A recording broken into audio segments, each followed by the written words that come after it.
अजिंठा लेणीत मधमाशांचा पुन्हा हल्ला, 2 विदेशी पर्यटकांसह 90 जण जखमी. छत्रपती संभाजीनगर जिल्ह्यातील अजिंठा लेणी येथे मधमाशांच्या हल्ल्याची मालिका सुरूच आहे. सलग दुसऱ्या दिवशी झालेल्या हल्ल्यात तब्बल 90 पर्यटक जखमी झाले असून यात 2 विदेशी पर्यटकांचा समावेश आहे. गेल्या काही महिन्यांपासून सातत्यानं घडणाऱ्या या घटनांमुळे पर्यटकांच्या सुरक्षेचा प्रश्न गंभीर बनला आहे. अजिंठा लेणी परिसरात आज सकाळपासूनच मधमाशांचा उपद्रव वाढल्याचं पाहायला मिळालंय. लेणी क्रमांक 9, 10 आणि 26 परिसरातील मोहळातून मधमाशांनी अचानक पर्यटकांवर हल्ला चढवला आहे. दिवसभरात 5 ते 6 वेळा हे हल्ले झाल्याची माहिती आहे. या हल्ल्यांमध्ये आंध्र प्रदेशातील सुमारे 30 पर्यटकांसह एकूण 90 जण जखमी झाले आहेत. जखमींमध्ये 2 विदेशी पर्यटकांचा समावेश आहे. घटनेनंतर पुरातत्व विभागाच्या कर्मचाऱ्यांनी तात्काळ लेणी परिसरात पर्यटकांच्या प्रवेशावर बंदी घातली.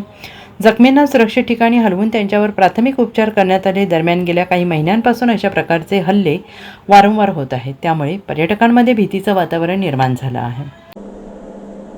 अजिंठा लेणी व अजिंठा लेणी परिसर हा एक मोठ्या अजिंठा वन क्षेत्र परिसराने वेढलेला आहे आणि अजिंठा लेणी ह्या वन परिक्षेत्राच्या मध्यस्थीत असल्यामुळे हा परिसर व अजिंठा लेणी मधमाशांकरता आदिम काळापासून त्यांचे आवडीचे स्थान राहिले आहे आणि त्यामुळेच अजिंठा लेणी व लेणी परिसरामध्ये मोठ्या प्रमाणात मधमाशांचे पोळे आढळून येतात.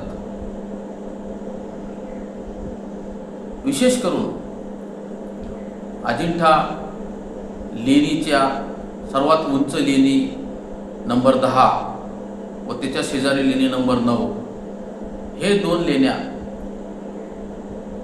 मागील काही दशकापासून मधमाशांचे आवडते स्थान आहे.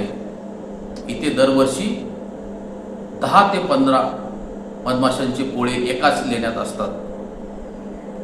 याही वर्षी लेणी नंबर 10ला 9 मधमाशांचे पोळे व लेणी नंबर 9ला 2 मधमाशांचे पोळे.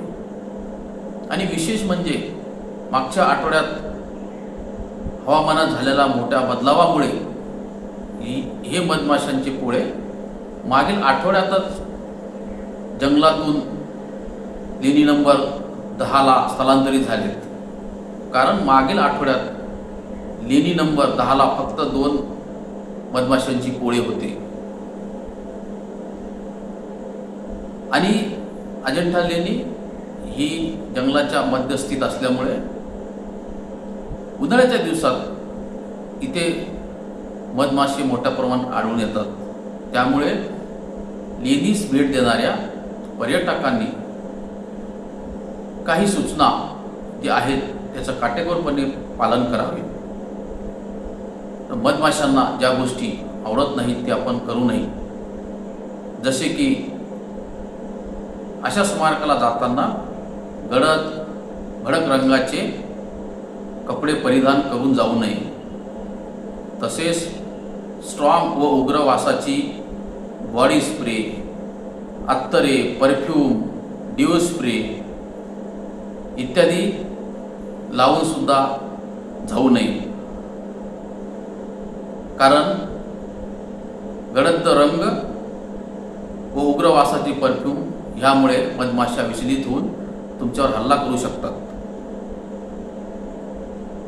आणि मधमाशांच्या पोळ्याच्या आसपास नेहमी शांतता बाळगावी. तसेच मधमाशाच्या पोळ्यांच्या आसपास गर्दी करू नये. Bureau report, SBN Marathi, Chhatrapati Sambhajinagar.